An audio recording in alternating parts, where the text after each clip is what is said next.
Hello again, welcome back to the Real World Prepper. Today we're going to finish the series. This is going to be part 3 of 3 on the Are You Sure You're Ready to Defend Yourself series. If you like what you've been seeing on this channel, this and any of the other content, please click that subscribe button and the bell notifications. You would make me very happy. I'd like to grow my subscriber base. Thanks for everyone who's already joined. And now, without further ado,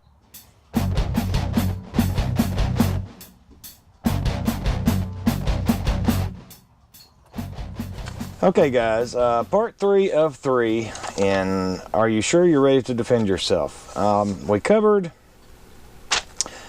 the fact that in an SHTF, post-SHTF scenario, that the likelihood that you'll have to defend yourself against weapons, firearms, is a high likelihood. Part 2, we covered some of the psychological and physiological and physical effects that this type of confrontation can have over you, and how you might try and make corrections. And this is going to be kind of the last little bit of that. Okay, I'm going to just recap a little bit of where we left off. We talked about in a situation, somebody comes at you, right? Somebody with nothing to lose. They come at you. They want what you got. You know, they want you. They want your goods. They want your family. They're willing to kill you. Whatever the case may be. You know, and of course this can be in everyday life too. At the gas station pumping gas and some carjacker comes up or anything. You will get an adrenaline dump. We mentioned that in the last episode. But the idea with the training we talked about in part 2. The training that you can do ongoingly to try and prepare yourself better. And by the way, I'm going to include the links to part 1 and 2 in the comments. But anyway, although you can't control when an adrenaline dump takes place, you can control the effect. And or rather you can recognize the effect, and you can control your reaction to it to some degree with training.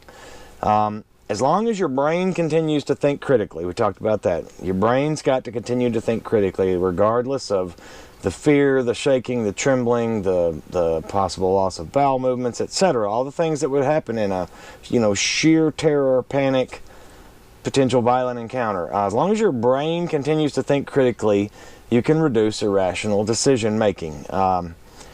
Or the uncontrolled fight or flight. You can have a little more sensibility about what you may do, and do it quickly. You may also prevent your mind from simply freezing up and not knowing what to do other than hoping for a divine rescue.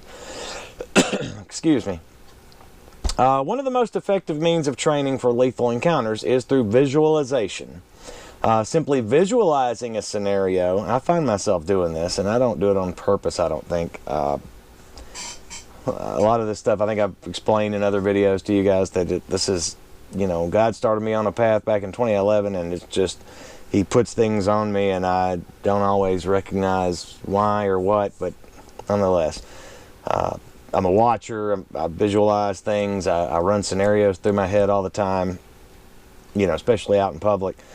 But anyway, one of the most effective means of training for lethal encounters is through visualization.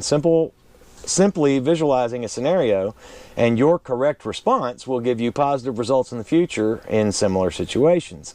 If your work requires you to fly, for example, sorry, if your work requires you to fly constantly, for example, you can constantly visualize scenarios during the flights and think of reactions to threats.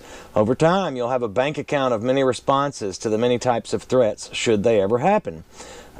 Thinking is of utmost importance, as you need to be able to quickly identify if there is a threat and choose an option to deal with it, sometimes within a split second. So what that means is you're out in public, you're at the bank, you're at the store, you're at the gas station pumping gas, whatever. Be vigilant, be watching, okay? Pay attention. If you pick up on the cues, go ahead and be thinking about, if this guy comes at me, what am I going to do? Do I have time to jump in my car and get away, or whatever the case may be. you got to be thinking in these terms. I mean, you really should have, it's got situational awareness, really. And that should be of utmost importance in any situation, certainly after a SHTF. Another important consideration is to prepare. This is a big deal right here. This is one of the more important parts, I think. Another important consideration is to prepare. To prepare is that the aftermath of a life and death encounter, regardless if you had no choice but to take a life or if the attack was prevented through other means, there are long-lasting effects. As each person is different, there are different reactions. These reactions can range from elation from surviving a lethal encounter, or revulsion to what has transpired, regret, anger, angriness, nightmares, aggressiveness, loss of control, loss of emotional control, trouble concentrating, flashbacks, and just plain not feeling right. These are all effects of being a survivor of a lethal force encounter. Denying that these things can happen to you may only make these effects worse. This has nothing to do with being tough, right? It has everything to do with being human. So, I apologize for the coughing. Some of these effects can be reduced or eliminated through the physical practice mentioned before in the article. That's the going through the steps, the visualization, the practice, the training. You can minimize some of this stuff potentially. All of this needs to take place before any given incident might happen. After an incident happens, therapy and counseling might help cope. In and after the SHTF situation, that may be harder to come by, you know, so consider that.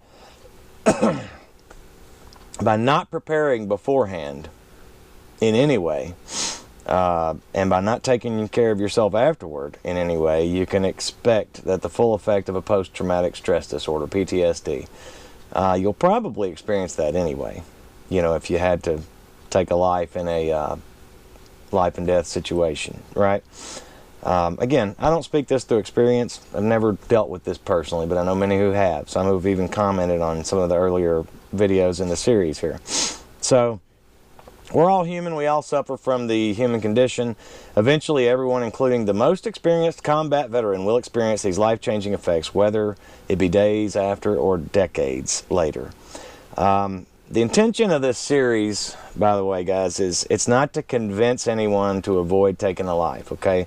Nor should it try and sell you on the idea that you must take a life. But if your life or your family's life is being threatened, you know, with physical violence, with bodily harm and or death, you have every right and, frankly, a duty to yourself and to your family to take action and to defend yourself. This is why I think this is very important. The intention is to push you to prepare yourself now for the horrific event, in the chance that if it does come to your door and into your home, you're ready. Or more ready than you were before anyway.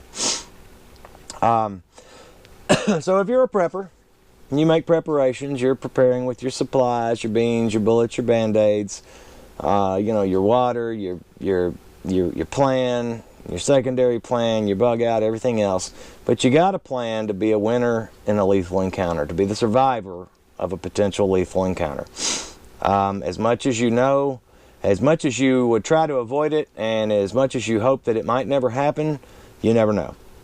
The odds of a lethal encounter are higher than you might imagine, even as you shop at a grocery store, or fly on a plane, or stop at a traffic light, or go to get gas.